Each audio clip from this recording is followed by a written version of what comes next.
Hello বন্ধুরা, আজ আমি বানাচ্ছি healthy and tasty multigrain uttapam. তার জন্য আমার লাগছে ময়দা, চিনি, সুজি, বেসন, চালের গুঁড়ো, এটা হচ্ছে ওটস, এটাকে আমি গুঁড়ো করে নেব মিক্সিতে, নুন, গোটা জিরে, তার সাথে একটু হিং। সবগুলো কিন্তু মাপ একই হবে, যে বাটিতে মাপ করবে সে বাটিতে সব জিনিসগুলো নিয়ে নেবে। আর তার সাথে আমি দিয়ে দিচ্ছি এই সবজিগুলো: গাজর, শুকনো কুচনো কাঁচা লঙ্কা, কুচনো টমেটো, কুচনো ক্যাপসিকাম, আদা, ধনেপাতা। এই বাটির মধ্যে আমি এবার সুজিটা দিয়ে দিচ্ছি। সুজিটা দেওয়ার পর এটাতে একটু জল দিয়ে দেবো, কারণ এটা 15 মিনিটের মতো ভিজিয়ে রাখতে হবে যাতে সুজিটা একটু ফুলে ওঠে। জল দিয়ে দিলাম। এবার একটু আমি চামচে করে ভালো করে ম্যাশ করে নিচ্ছি। এটা নেওয়ার পর আমি এটাতে জল দিয়ে ঢাকা দিয়ে রেখে দেবো। এটা বাচ্চাদের ব্রেকফাস্ট, রাতে ডিনারে আপনারা খেতে পারেন, সেজন্য এটা খুব হেলদি। জল দিয়ে এবার আমি এটা ঢাকা দিয়ে দেবো 15 মিনিটের জন্য। ঢাকা দেওয়া হয়ে গেছে, এই যে ঢাকা দিয়ে দিলাম। এই ওটসটা আমি মিক্সিতে একটু গুঁড়ো করে নিচ্ছি। এটা আমার 15 মিনিট হয়ে গেছে। দেখুন সুজিটা ফুলে গেছে। এরপর একে একে সব জিনিসগুলো আমি এটাতে দিয়ে দেব। একটু জল দিয়ে এটা একটু পাতলা করলাম। এরপর আমি সব দিয়ে দিচ্ছি। এটাতে ওটস গুঁড়োটা দিয়ে দিলাম। এবার যতগুলো দেখালাম সব জিনিসগুলো আমি এর মধ্যে দিয়ে দিচ্ছি: বেসন, সুজি, ময়দা, একটু নুন, গোটা জিরে, চিনি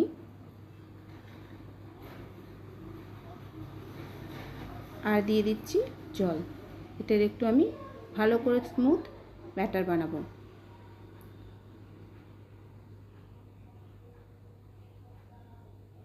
সুন্দর হয়ে গেছে। থিকনেসটা কিন্তু এরকম থাকবে। এরপর এটাতে আমি দিয়ে দিচ্ছি হিং। হিং দেওয়ার পর আমি যে সবজিগুলো কেটে রেখেছিলাম সেই সবজিগুলো সব এর মধ্যে দিয়ে দেব। এগুলো দেওয়ার পর এটা কিন্তু বাচ্চাদের টিফিনের জন্য খুব ভালো। এটা দেওয়ার পর আমি এটা মিক্স করে নিচ্ছি। মিক্স করে আমি রেখে দেবো কিছুক্ষণ। তারপর তোমাদের সামনে আমি বানাবো বাদামের চাটনি, কারণ এটা দিয়ে খেতে হবে। এটার সাথে আমি বাদামের চাটনিটা সার্ভ করব। এটা আমার হয়ে গেছে, ব্যাটারটা রেডি। থিকনেসটা দেখে নিও, খুব পাতলাও হবে না আবার খুব মোটাও হবে না। এবার ঢাকা দিয়ে আমি রেখে দিচ্ছি 1 ঘন্টা মতো। এবার আমি চাটনি বানানোর জন্য নিয়ে নিয়েছি কাঁচা লঙ্কা, নারকেল, কারি পাতা, ফোড়নের জন্য শুকনো লঙ্কা, গোটা সর্ষে, বাদাম, ছোলার ডাল, নুন, চিনি আর একটু তেঁতুলের কাই।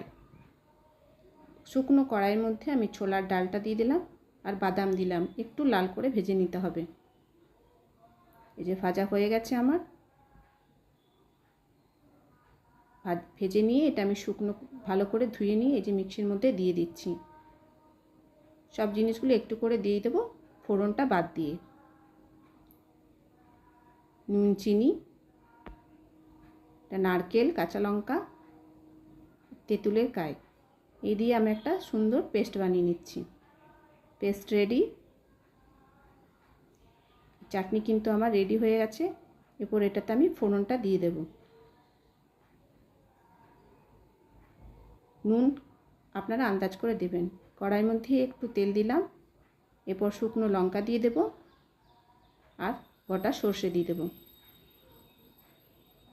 দিয়ে একটুক্ষণ ভেজে নেব। তার উপর আমি কারি পাতাগুলো দেব। যখন এই ফোড়নটা ভালো একটু গন্ধ ছাড়বে আমি তারপর কারি পাতাগুলো দিয়ে দিচ্ছি। দেওয়া হয়ে গেছে, আমি নামিয়ে নিচ্ছি এবং যে চাটনিটা বানিয়েছিলাম পেস্টটা তার মধ্যে দিয়ে দিচ্ছি। আমার কিন্তু বাদামের চাটনি রেডি। এই দেখো, এটা আমি 1 ঘন্টা ভিজিয়ে নিয়েছিলাম, দেখে নাও ভালো করে। তারপর তার মধ্যে আমি একটু তেল দিয়ে দিলাম। এটা কম তেলে হয়, ওই জন্যে হেলদি এবং প্রচুর পরিমাণে সবজি আছে, সেই জন্য এটা টেস্টিও হবে আর হেলদিও হবে। আশা করছি তোমাদের খুব ভালো লাগবে। এটা দিয়ে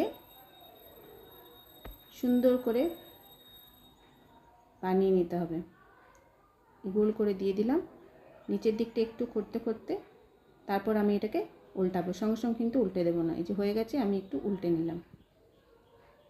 এটা কম তেলেই করা যায়। এটা হয়ে গেছে, এপিট ওপিট করে ভালো করে সুন্দর করে ভেজে নিয়েছি। এই দেখে নাও, এটা এবার আমি গরম গরম সার্ভ করব বাদামের চাটনির সাথে। এই যে চাটনি দিয়ে দিচ্ছি। এটা খুবই হেলদি, প্রচুর পরিমাণে সবজি আছে, যেহেতু মাল্টিগ্রেন সব কিছু দেওয়া আছে এটার মধ্যে। বাচ্চাদের হেলথের জন্য খুব ভালো, বাচ্চা বয়স্ক সবার জন্য এটা কিন্তু খুব ভালো। গরম গরম আমি সার্ভ করে দেব।